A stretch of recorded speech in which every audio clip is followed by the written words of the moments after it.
Hello students, दीक्षार्थी YouTube channel में आपका स्वागत है। प्यारे बच्चों, इससे पहले हम राम लक्ष्मण परशुराम संवाद का तीसरा और चौथा पद पढ़ चुके हैं। आज हम पांचवा और छठवां पद इसका पढ़ने जा रहे हैं। प्यारे बच्चों, इस पद में उस समय का वर्णन किया गया है जब परशुराम जी क्रोध में आकर बार बार लक्ष्मण को मारने के लिए ललकारते हैं। तब उसके उत्तर में लक्ष्मण जी परशुराम जी से क्या कहते हैं, आइए देखते हैं। इसमें लक्ष्मण जी कहते हैं, तुम तो काल हाँक जनुलावा, बार बार मोहि लागी बुलावा। इस पद में लक्ष्मण जी परशुराम जी से कहते हैं कि हे मुनि, आप तो जैसे बार बार मुझे मारने के लिए काल को हाँक हाँक कर बुला रहे हो। अर्थात काल मुझे मारना नहीं चाहता, लेकिन ऐसा लगता है कि आप मुझे मारने के लिए काल को बुला रहे हो। बार बार जो बोल रहे हो कि तुम मरने योग्य हो और मुझे मारने के लिए ललकार रहे हो, तो तुम्हारे वचन को सुनकर तो ऐसा लगता है कि हे मुनि, आप मुझे मारने के लिए बार बार काल को हाँक हाँक कर बुला रहे हो। सुनत लखन के वचन कठोरा, परसु सुधारी धरई कर घोरा। अब लक्ष्मण के कठोर वचन सुनकर, सुनत लखन के वचन कठोरा, कठोर वचन सुनकर परशुराम जी ने अब अपने फरसे को जो उन्होंने कंधे पे रखा था उसे हाथ में ले लिया है, सुधार कर अपने हाथ में ले लिया है। अर्थात वो इतने क्रोधित हो गए लक्ष्मण के वचन सुनकर, क्या वो लक्ष्मण को मारने के लिए तैयार हो गए। अब जनि दे दोष मोहि लोगों। अब वो क्या कह रहे हैं, वो कह रहे हैं कि हे लोगों, अब मुझे दोष मत देना। अब जनि दे दोष मोहि लोगों, हे लोगों, अब मुझे बिल्कुल भी दोष मत देना। कटुबादी बालक बद जोगु। ये कटु वचन बोलने वाला बालक, कटुबादी, बादी माने बोलने वाला, कटु वचन बोलने वाला यह बालक अब मरने के योग्य है। बद जोगु, बद माने मरने के योग्य, मृत्यु के योग्य है। बाल बिलो की बहुत मैं बाँचा। मैंने इसे बालक समझकर, बाल माने बच्चा समझकर, बिलो की माने देखकर, बहुत मैं बाँचा, मैंने इसे बार बार बालक समझकर बचाने का प्रयास किया। अब यही मरनिहार भासाचा।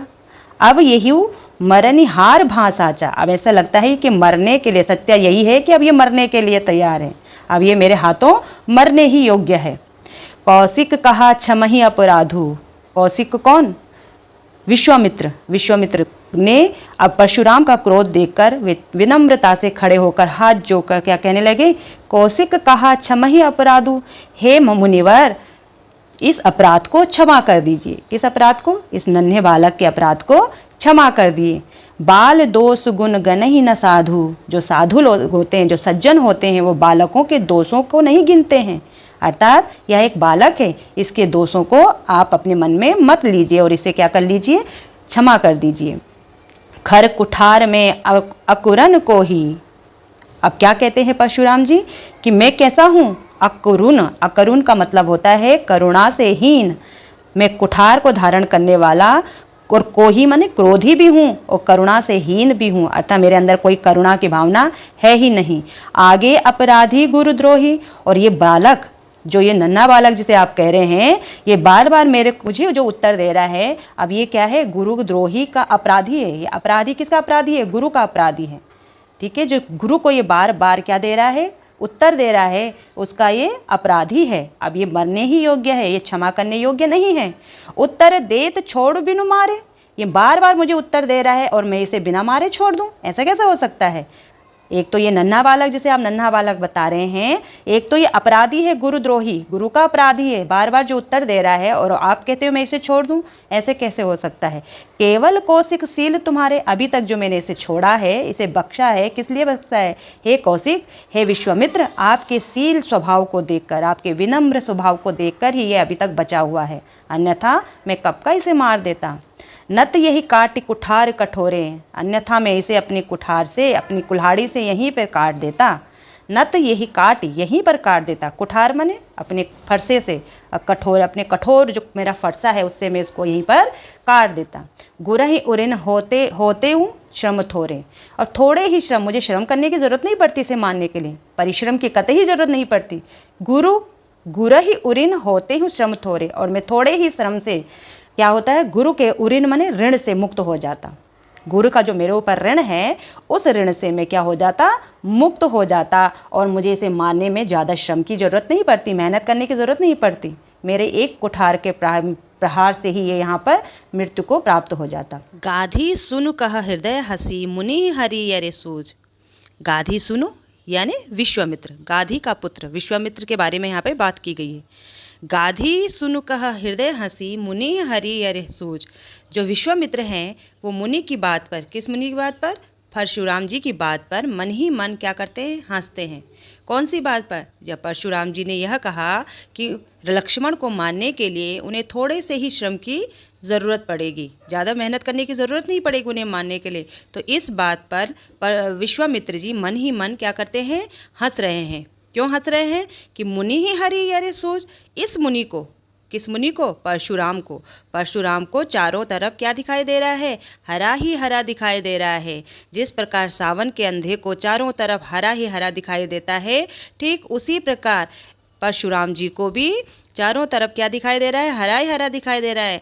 क्यों दिखाई दे रहा है? क्योंकि वो समझ रहे हैं कि अगर उन्होंने इस धरती से सभी राजाओं का वध कर दिया है तो वो राम लक्ष्मण को भी आसानी से मार गिराएंगे, उन्हें भी मार देंगे।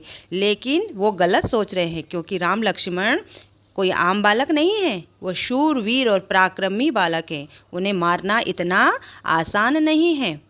वो साक्षात ईश्वर के अवतार हैं। उनको मारने के लिए बहुत ही पराक्रम की आवश्यकता पड़ेगी। ये मामूली बालक नहीं है, आम बालक नहीं है जो इनको आसानी से मार सके। इस बात पर विश्वामित्र जी मन ही मन हंस रहे हैं, मुस्कुरा रहे हैं।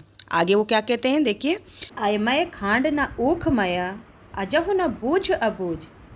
जिन बालकों को परशुराम जी बड़े ही कमज़ोर बालक समझ रहे हैं, वह कितने महान और प्रतापी है इनका उन्हें ज्ञान नहीं है। ये बालक अयमय खांड न ऊखमय, अयमय का मतलब होता है लोहे की बनी हुई तलवार, खांड न ऊखमय, ऊखमय का मतलब होता है गन्ने की बनी हुई खांड जो आसानी से मुंह में पिघल जाए।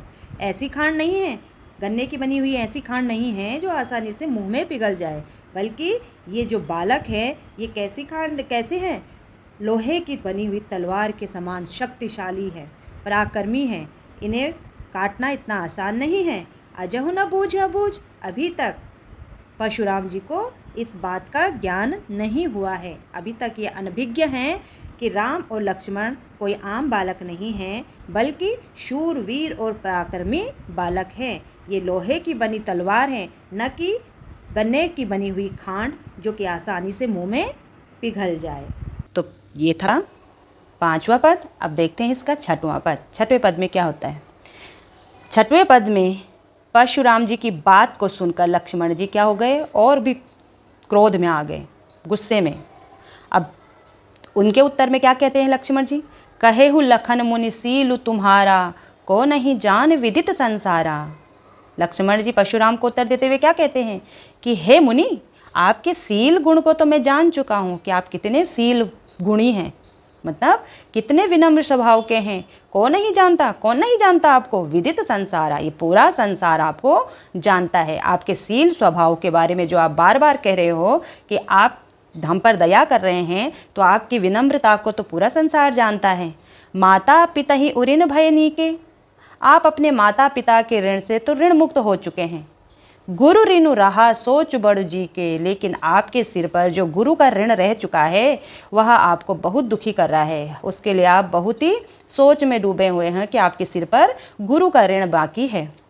सो जनु हमरे ही माथे काढ़ा। ऐसा लगता है आपने जो आपका गुरु का ऋण है वो हमारे माथे डाल दिया है। हमको आपके गुरु का ऋण अब आप नहीं चुकाएंगे, लगता है हमें चुकाना पड़ेगा। सो जनु हमरे ही माथे काढ़ा।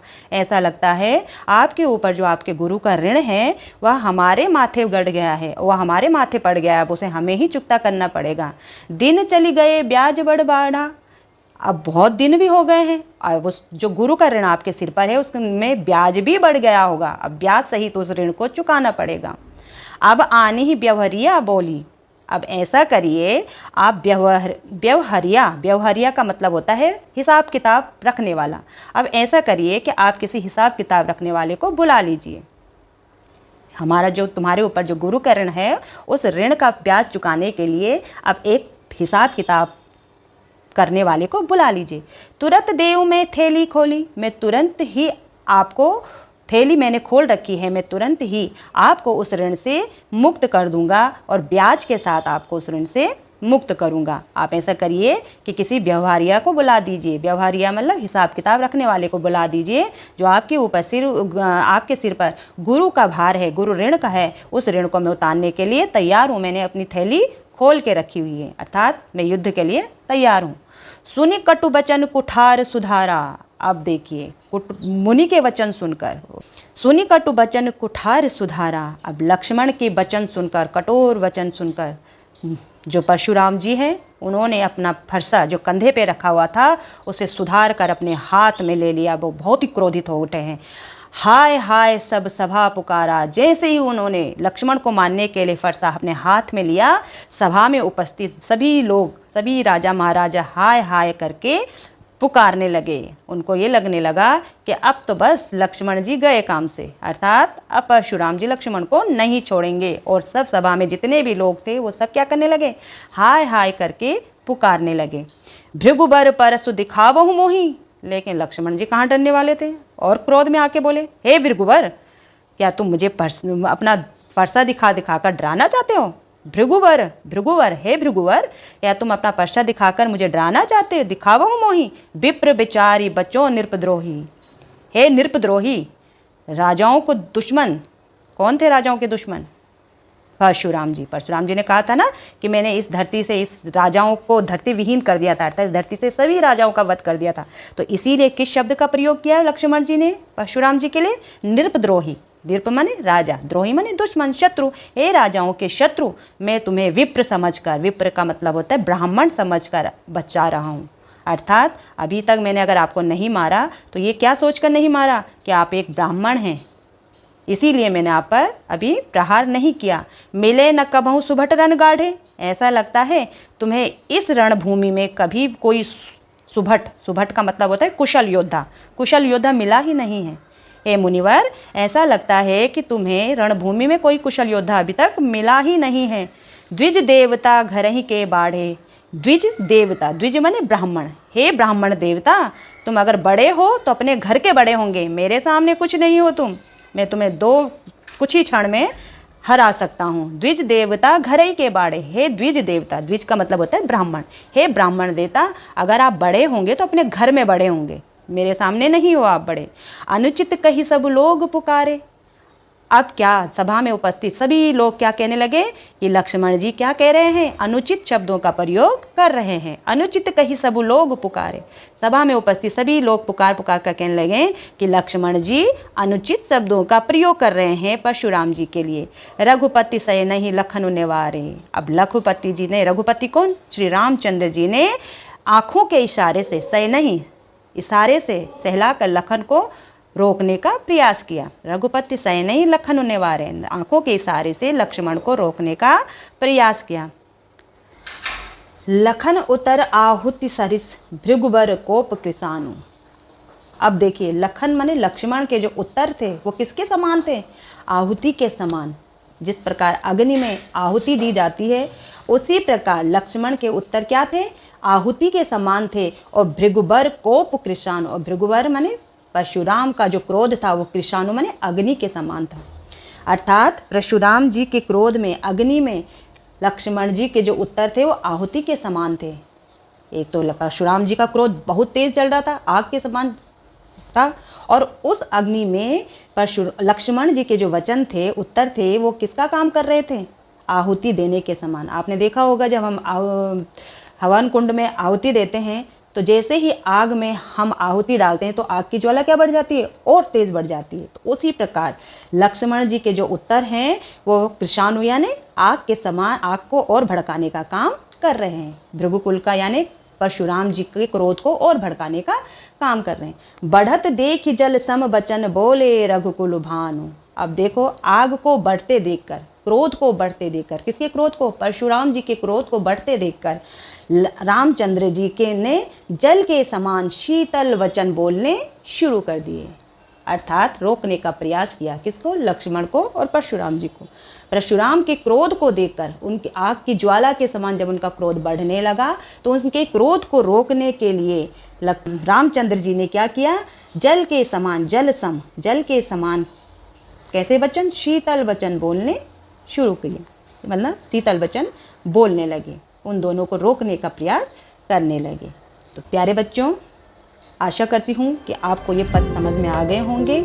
तुलसीदास जी द्वारा रचित ये पूरा पाठ के जो भी पद थे ये हम कंप्लीट कर चुके हैं, पूरे हो चुके हैं। आशा करती हूँ कि आप अच्छे से समझ पाए होंगे।